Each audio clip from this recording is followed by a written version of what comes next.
Jakacharya, Astor Sri Srimad, His Divine Grace A.C. Bhaktivedanta, Swami Prabhupada Ki Jai, Anant Koti Vaishnava Vrinda Ki Jai, ISKCON Samstapakacharya Srila Prabhupada Ki Jai, Namacharya Srila Haridas Thakur Ki Jai, Prem Se Gaho Shri Krishna Chaitanya Prabhu Nityananda, Shri Advaita Gadadhar Srivas Adi Gaur Bhaktivinoda Ki Jai, Shri Shri Radha Krishna Gopa Gopinatha Shaimakund Radha Kund Yadi Govardhan Ki, Shri Vrindavan Dham Ki, Shri Mayapur Navadvip Dham Ki, Shri Ayodhya Dham Ki, Ganga Mai Ki, Jamuna Mai Ki, Tulsi Devi Ki Jai, Bhakti Devi Ki Jai, Kantara Srimad Bhagavatam Ki, Samaveda Bhaktivinoda Ki. All glories to the assembled devotees. All glories to the assembled devotees. All glories to the assembled devotees. Gaur Premanandi.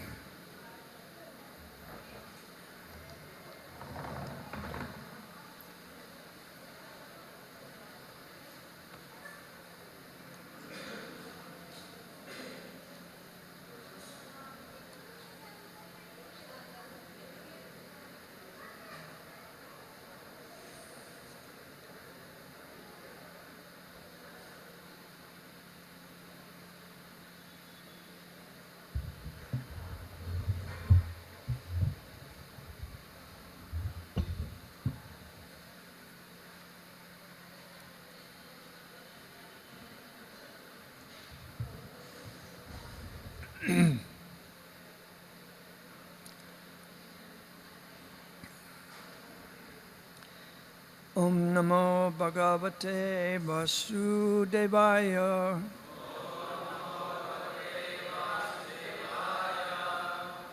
Om Namo Bhagavate Vasudevaya.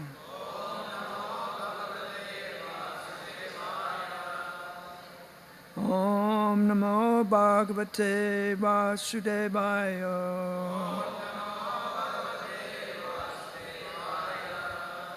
Vasudeva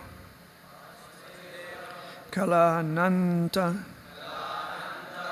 Sahasra Vadana Svarat Agrato Bhavita Devo Hare Priya Chikishaya Vasudeva Kalananta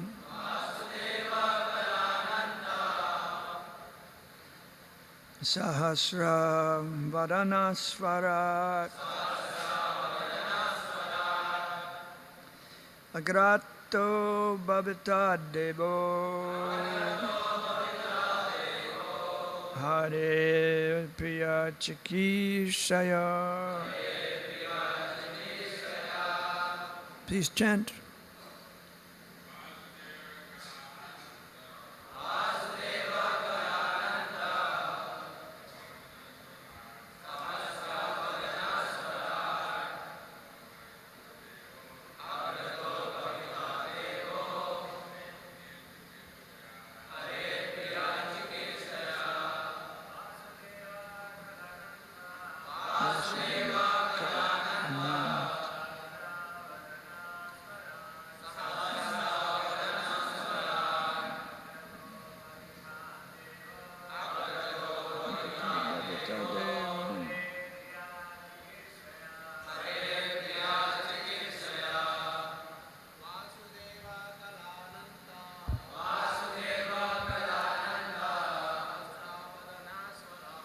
Sastri Bodhana.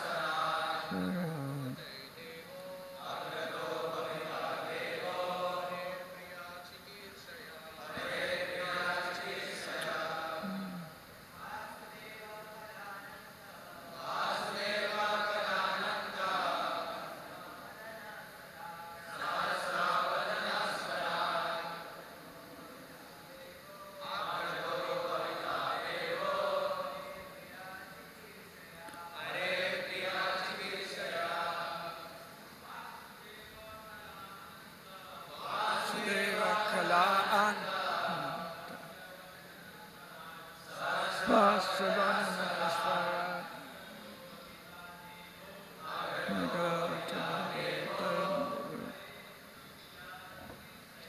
Haripriya Chikishaya Vasudeva Kalananta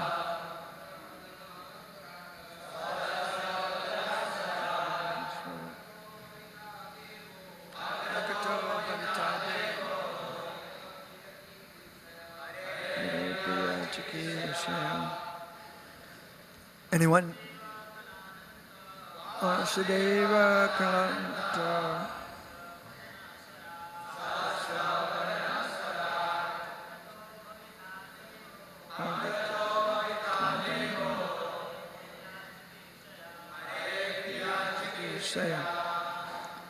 Any ladies?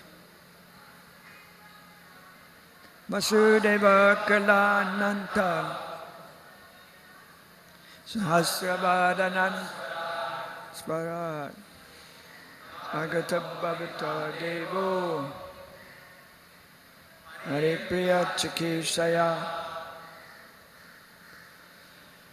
Vasudeva Kalananta.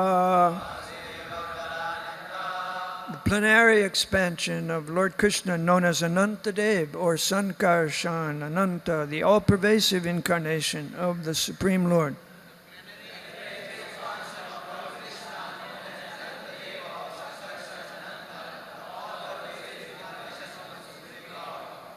Sahasrabhadana, having thousands of hoods. Svarat, fully independent. Agrata, previously. Bhavata, will appear. Deva, the Lord. Hare, of Lord Krishna. Priya Chikishaya, with the desire to act for the pleasure.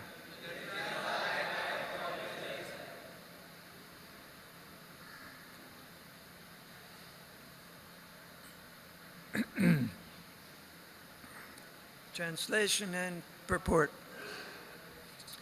The foremost manifestation of Krishna is Sankarshan, who is known as Ananta.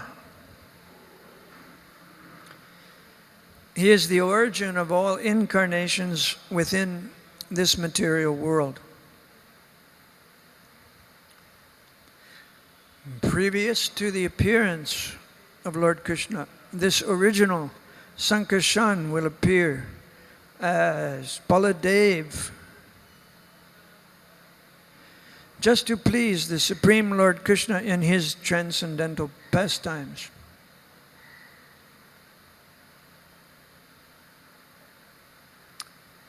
Sri Baladev is the Supreme Personality of Godhead himself. He is equal in supremacy to the Supreme Godhead. Yet, wherever Krishna appears, Sri Baladev appears as his brother, sometimes elder and sometimes younger.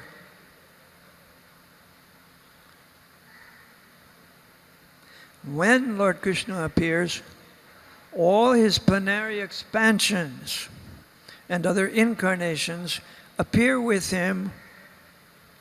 This is elaborately explained in Sri Chaitanya Charitamrita. This time, Baladev would appear before Krishna as Krishna's elder brother. Om Agyanatimirandasya Gyananjana Shlakaya Chaksusunmilitam Yena Tasmai Shri Guruve Namaha Shri Chaitanya Manubhishtam Stapitam Yena Bhutale Swayam Rupakadamayam Dadati Swapadantikam Vandeham Shri Guru Shri Utaparakamalam Shri Gurun Vaishnavamscha Shri Rupam Sakajatam Sagana Raghunathanvitam Tam Sajivam Sadvaitam Savadutam Prijana Saitam Krishna Chaitanya Devam Shri Radha Krishna Padan Sagana Lalita Shri Vishakan Vitamscha Hey Krishna Karuna Sindhu Dinabandhu Jagapate Gopisha Gopika Kanta Radha Kanta Namostute Tapta Kanchana Gaurangi Radhe Vrindavanishwari Vrishabhanu Sruta Devi Pranamami Hari Priye Manchakopatarubhyascha Kripasindhu Bhyevacha Patidanam Pavanebhyo Vaishnavebhyo Namo Namah Shri Krishna Chaitanya Prabhu Nityananda Shri Advaita Gadadhar Srivasari Gaur Bhaktavind Hare Krishna Krishna Krishna Hare Hare Hare Rama Rama Rama Hare Hare Vasudeva Kalananta Sahasravadana Svararagrato Bhavita Devo Hare Priya Chakishaya. I just thought of a question. Yesterday when I was reading this verse in purport, I didn't think of this question.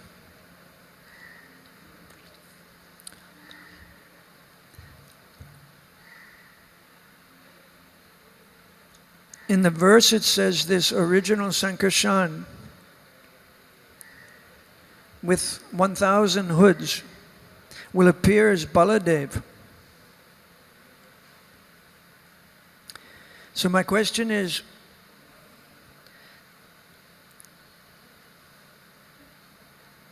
isn't Baladev in the spiritual world, and isn't Sankarshan Anantadev in this world? And if Sankarshan, another question related, if Sankarshan Ananta appears as Baladev, what about Baladev in the spiritual world? Does he stay there? Or does he join with Sankarshan Anantadev? Who wants to answer the question? Prajahari? Anybody want to answer the question? Or comment on it?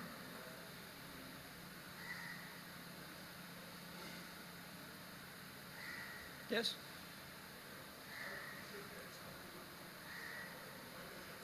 Where's the microphone?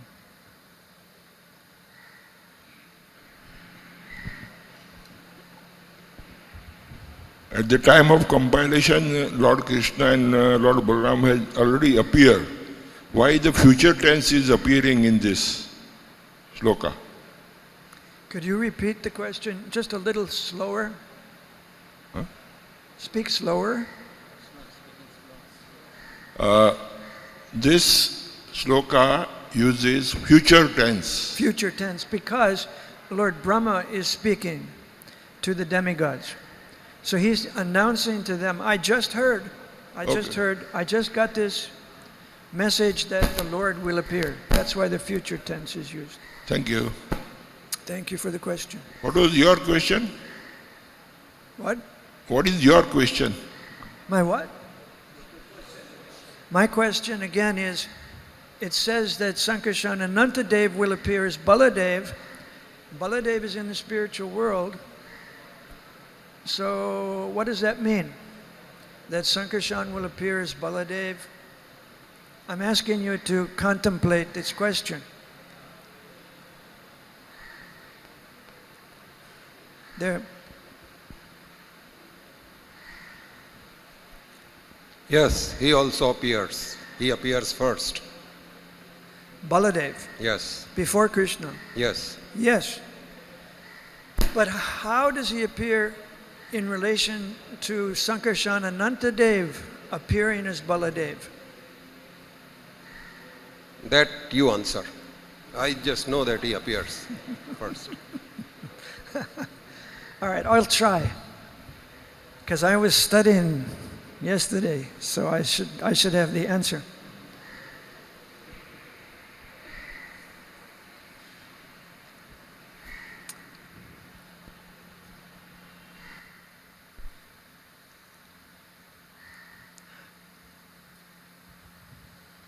before I answer, I'll point out that the purport mentions that Baladev is equal in supremacy to the Supreme Personality of Godhead. Equal. Usually we say, no one is equal to or greater than the Supreme Personality of Godhead. But here it says Baladev is equal to the Personality of Godhead. So that means he's the same, although he's an expansion. He's the plenary expansion, the first expansion of the Lord. Still he's equal. But elsewhere in another purport, in the 10th canto, in the 13th chapter, in another purport, Prabhupada says, even Baladev is subordinate to Krishna. So both things must be true. Baladev is equal and Baladev is subordinate.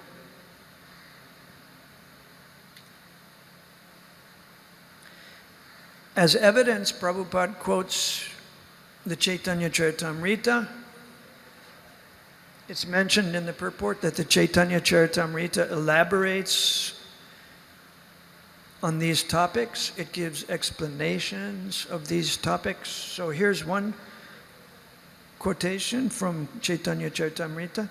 Ekala Ishvara Krishna. There's only one controller, Krishna. Arasabhya Bhritya. Everyone else is the Lord's servant.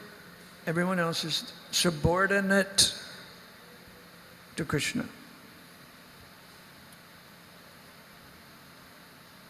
Yare aicha nachaya setai chekare nitya. So even Baladev is subordinate. All the expansions of the Lord himself, the personal expansions, are subordinate. So now we'll talk about the personal expansions. Sankarshan Anantadev is one personal expansion, Baladev is another, and somehow they join, they're one, they're the same. Baladev's expansion is Sankarshan Ananta. He appears as Baladev. Baladev is Ananta, Sankarshan, and he appears. How it's possible. So I'll give you an analogy that Srila Prabhupada gave. This will enable you to clearly think about this.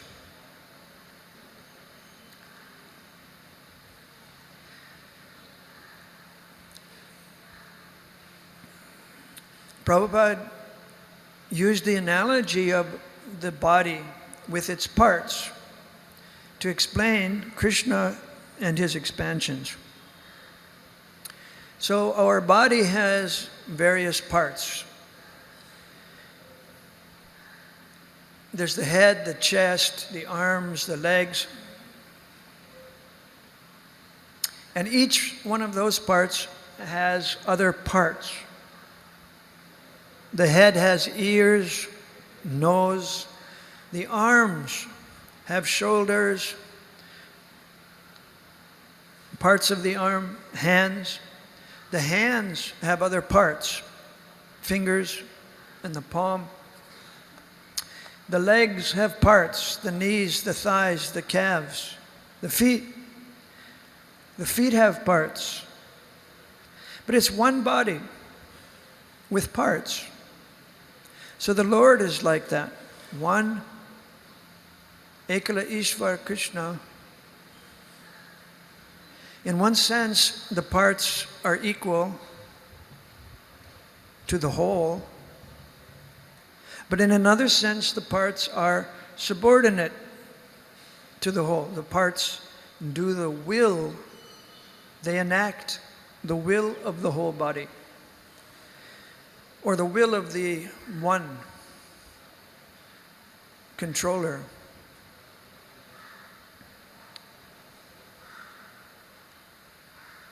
So keep this analogy in mind whenever we hear about the expansions of the expansions and the plenary expansions and so on. There's a couple of paragraphs I'll quickly read about expansions of expansions. Govinda Krishna is the original personality of Godhead. Krishna tu Bhagavan Svayam. Does anybody recognize Krishna tu Bhagavan Swayam? Everybody, Krishna tu Bhagavan Swayam? Where's that verse? In the first canto. This is a very important verse in the first canto. Srila Jiva Goswami said this is the seed. It's like the seed verse or the key shloka. The Bhagavatam, it states the whole purpose of the Bhagavatam. This verse, Krishna tu Bhagavan Swayam, contains the statement of purpose of the Bhagavatam, which is to show that Krishna is the Bhagavan himself, the original Supreme Bhagavan. That's in the first canto. So it's mentioned here, Krishna, original personality of Godhead, Krishna tu Bhagavan Swayam. Even Lord Mahavishnu, who by his breathing creates many millions upon millions of universes, is Lord Krishna's Kala Vishesha, or plenary portion of a plenary portion. So Mahavishnu is a plenary expansion of Sankarshan, who's a plenary expansion of Narayan. Narayan is the plenary expansion of the Chatu Vyuha, and the Chatu Vyuha are plenary expansions of Baladev, the first manifestation of Krishna. Therefore, when Krishna appeared with Baladev, all the Vishnu Tattvas appear with him.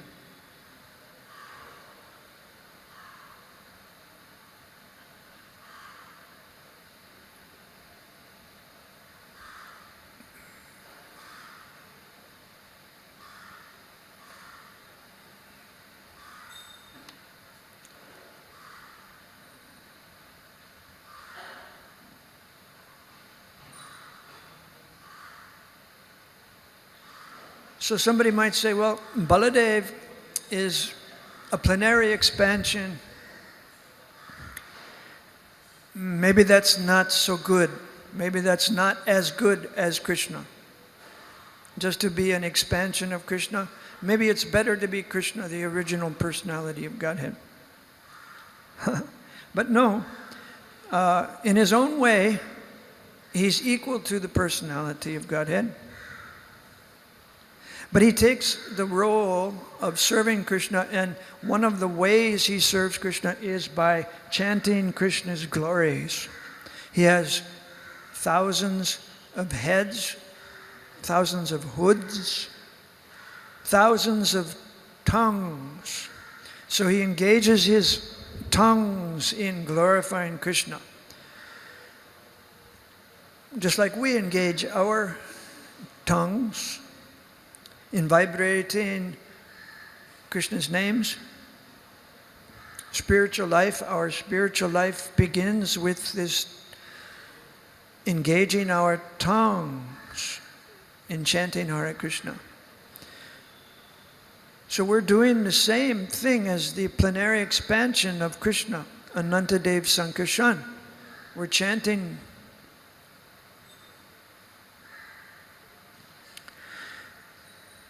And because Baladev is subordinate, it's described also that he never can fully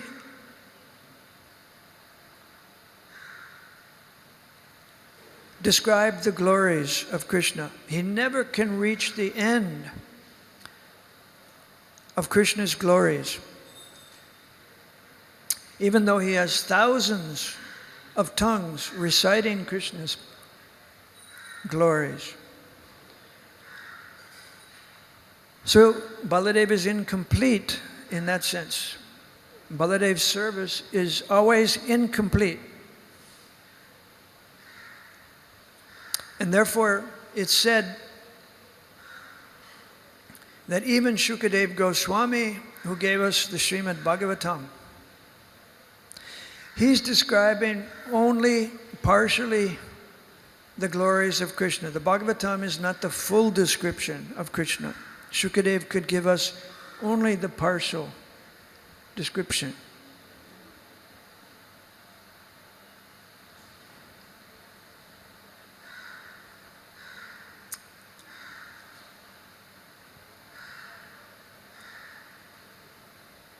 And if Shukadev Goswami could give only the partial description, what to speak of me? I cannot describe all of Krishna's glories.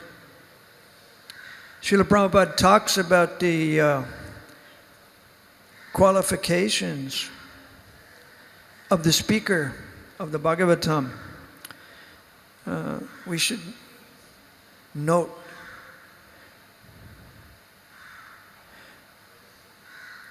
Krishna Katha, topics of Krishna, should be heard from a person who is freed from material desires.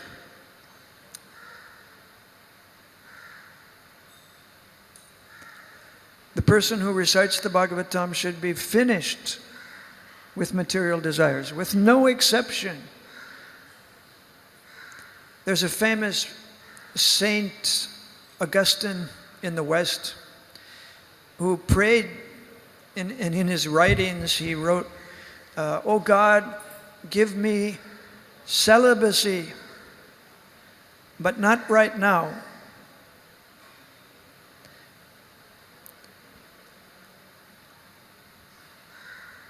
So the devotee might think, "Oh God, please let me follow the regulative principles." But, and then he might add some qualification. But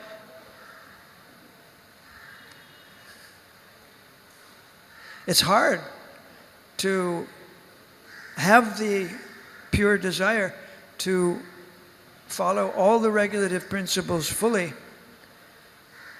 In theory, yes, we can accept, I'll do it. It's the recommendation. But how will I do it? Can I do it? We'll see. We'll see whether we pass the tests. There'll be tests.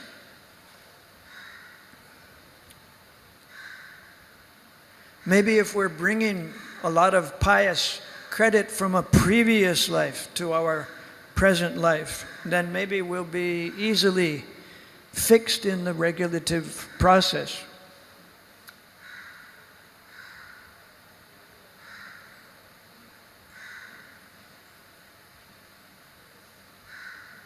But eventually, one way or the other, depending upon how intelligent or unintelligent we are, we'll succeed or we'll fail. But even if we fail, we should continue, because failure is the pillar of success for those who succeed. You may fail, but you may learn from your failure so that next time you don't fail. You have to learn from your experience. Okay, so a person who is freed from material desires, from kama, he is the proper person to hear the Bhagavatam from. Prabhupada said Bhagavatam is a medicine. Prabhupada was a pharmacist. Throughout his household life, he was dealing in pharmaceuticals. Sometimes he was making pharmaceuticals. He sometimes set up a factory. So it's kind of interesting that Prabhupada ultimately distributed the medicine of Srimad Bhagavatam to the whole world. This is medicine for the mind. Just like nowadays, many mental problems, people have various mental problems, and the chemical companies have developed medicines for the mind. They're called psychotropic drugs. They somehow act on the mind or the brain. So this medicine, Bhagavatam, is acting as a medicine for the mind by providing us thoughts about Krishna. Thoughts about Krishna and Krishna's activities are very pleasing vibrations to the ears and to the heart. Glorification of Krishna helps us achieve the goal of human life.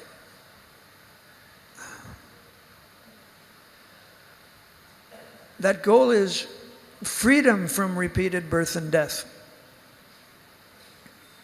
That's the solution to all the problems that we experience in this life. Don't take another birth. Your material body is the source of all your problems. So the Bhagavatam reciter, the devotee who gives the class, he has no motive for reciting the Bhagavatam, except to serve the Lord. And that service takes the form of inspiring the audience to take up Krishna consciousness, to give the audience the relief from material miseries.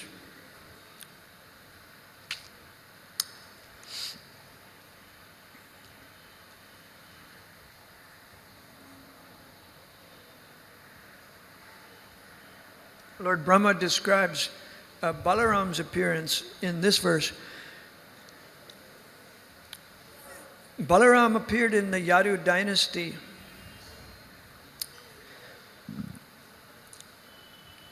You probably know that the Yadu Dynasty is coming from Soma.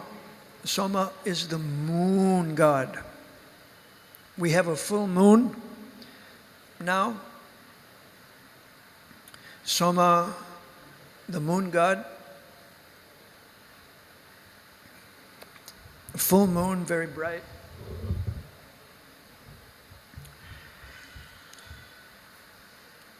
Do you believe in the demigods, like the moon god?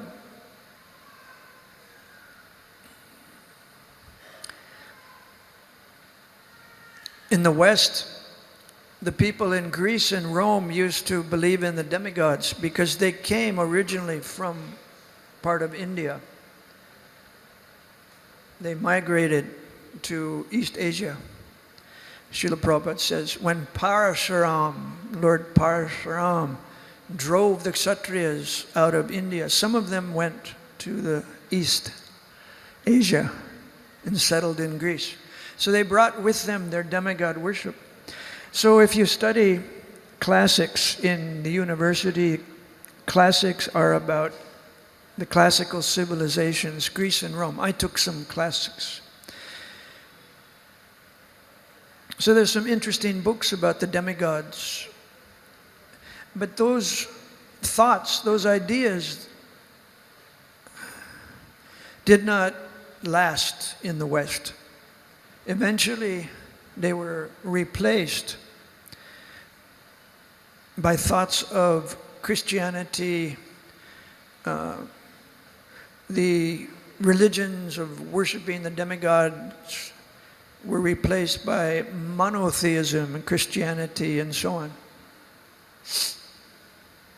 So in the West, one of the challenges for people who get Srila Prabhupada's books to read is opening the book and reading about the demigods.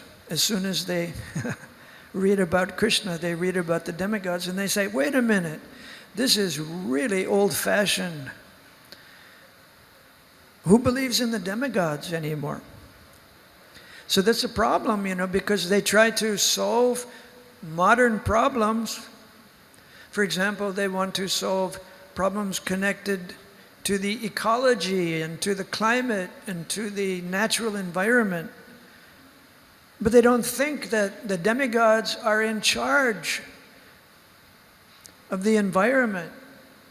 They're providing the sunlight, the air, the water, the wind, all the natural elements, the water, the sea, the earth. They're connected to the demigods. But in the West, people don't know that. So they're proposing all kinds of scientific solutions or economic or political solutions without considering what are the roles of the demigods. This is explained in Bhagavad Gita that everyone should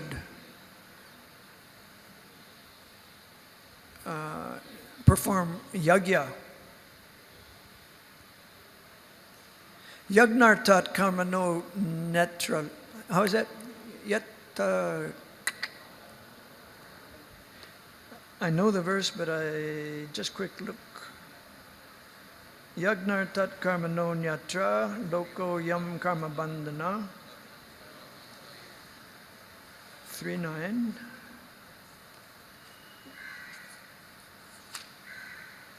Yeah. If you don't perform yajna, you'll be bound by your karma. Your activities will bind you to this material world, to rebirth. But if you do perform yajna, then you'll be liberated.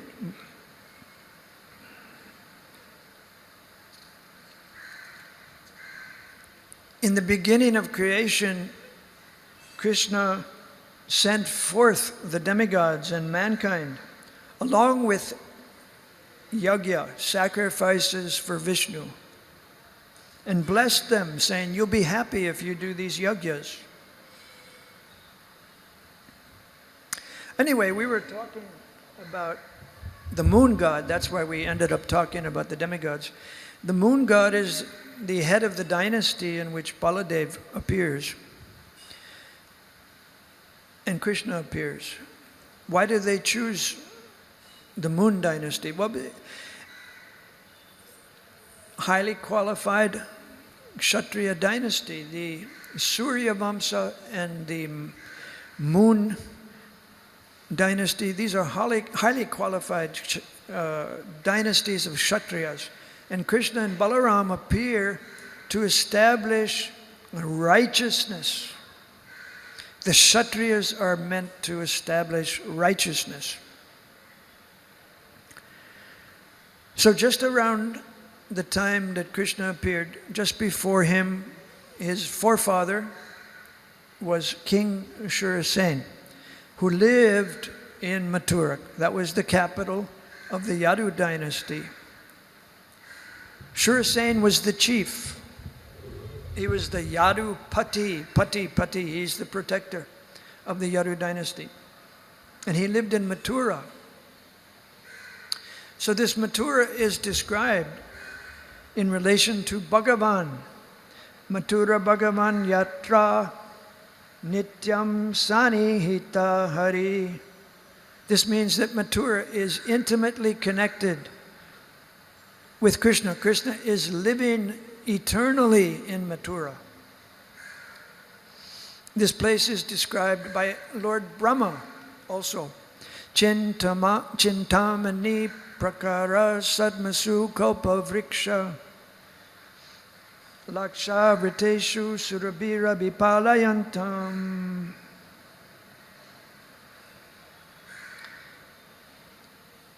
The houses are made of touchstone. The trees are desire trees which fulfill your desires. There are Sarabi cows, goddesses of fortune. So Mathura here in India is a replica of this Chintamani Dham. It's the replica of the place where Krishna lives eternally.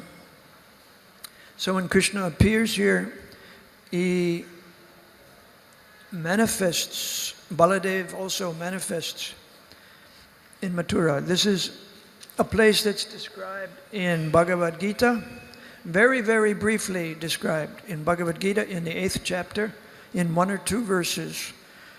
Krishna's spiritual energy is described as being beyond this manifested material world.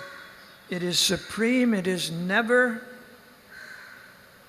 annihilated. This world is annihilated when all in this world is annihilated. The unmanifested part, the spiritual part, remains.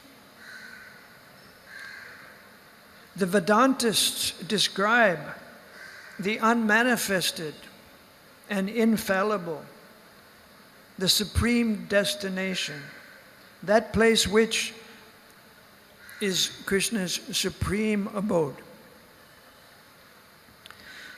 So here Brahma is communicating to the Devas, and he's saying to the Devas, you take birth in Mathura, in the Yadu Vamsa. Balaram will also appear there before Krishna.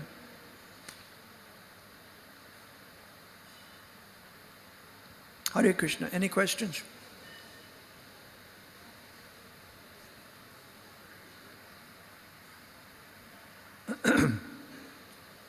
Krishna, it is many times said that Krishna has nothing to do except play the flute in the company of Gop and Gopi in his dham. Just hold the microphone a little further away. It is many times said. Speak slow. It is many times said that Krishna has nothing to do. Krishna except has what? Krishna has nothing to do. Krishna has nothing to do. What's that? Huh? Krishna has nothing to do. Has no guru? Except take the flute. No. Nothing to do. Krishna has nothing to do. Yes. Here we say, here it is said that he is taking birth in every planet of earth in another universe. He's taking birth. In another universe. In some universe, he takes birth. So he is always busy in descending to other world. Huh? So how we can say that he has nothing to do? How does Krishna have nothing to do? He's going all over the place, in one universe and another universe. He's doing things. Well, as you know, Krishna says in Bhagavad Gita,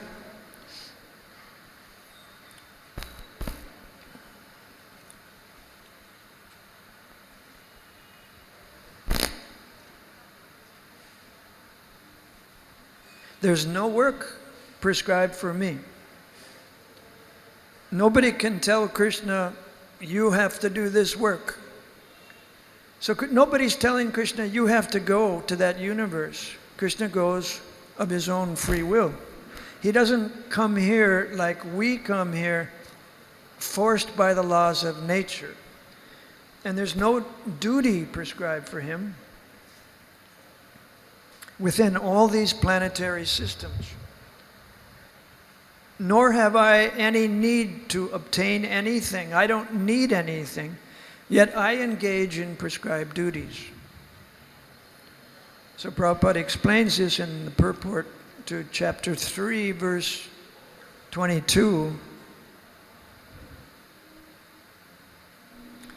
Everyone is under Krishna's control.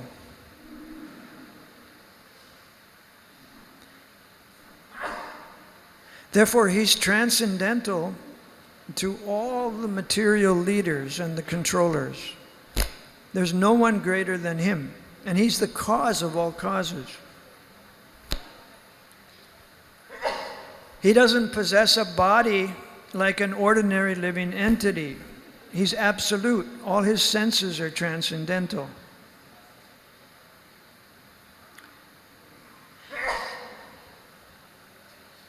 Everything is in full opulence for the Lord. He has everything: power, wealth, fame, knowledge, renunciation, beauty. There's absolutely nothing that he doesn't have.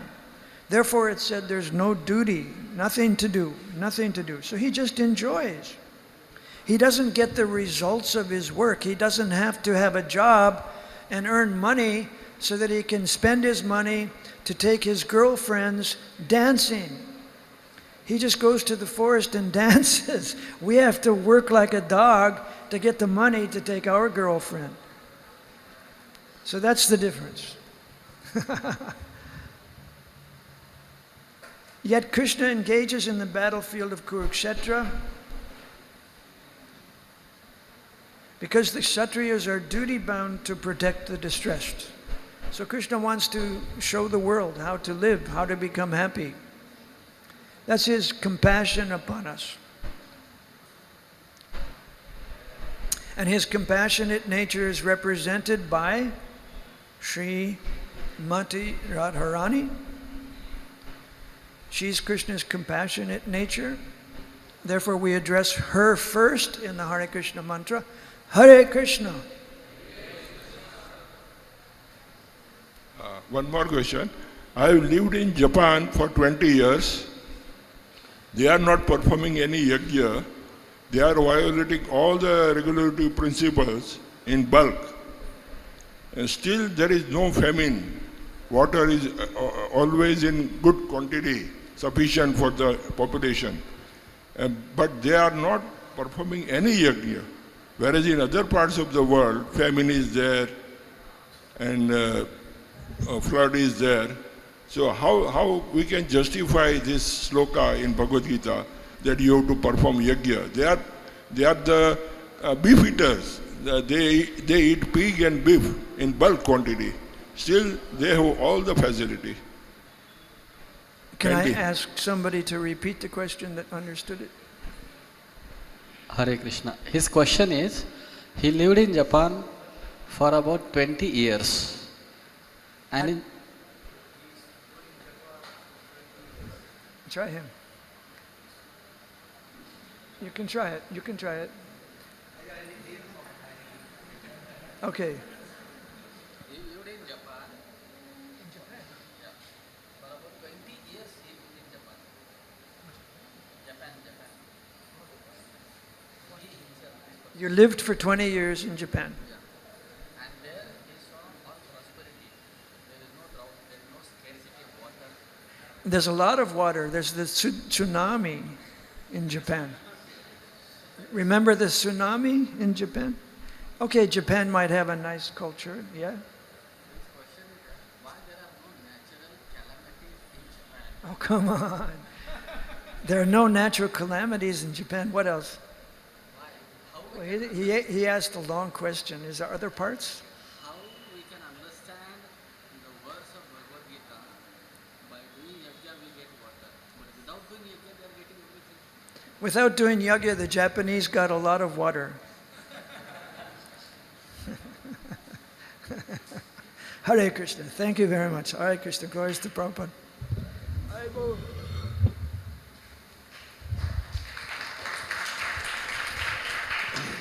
हरे कृष्णा। तो जैसा कि आज morning में announcement हुआ था कि राधा चरण प्रभु जी के द्वारा अभी आधे घंटे का एक सेमिनार होगा सभी ब्रह्मचारी लोगों के लिए। तो सभी ब्रह्मचारी भक्तों से अनुरोध है कि आप लोग तुरंत ब्रह्मचारी प्रसादम हाल में जाइए और शरद पूर्णिमा का स्वीट राइस आप लोग को वहीं पर डिस्ट्रीब्यूशन होगा। तो आप लोग बाहर मत जाइएगा, जनरल पब्लिक को वहाँ प्रसादम डिस्ट्रीब्यूट होगा। सभी ब्रह्मचारी भक्तों के लिए स्वीट राइस का प्रसादम ब्रह्मचारी प्रसादम हाल में दिया जाएगा। हरे कृष्णा।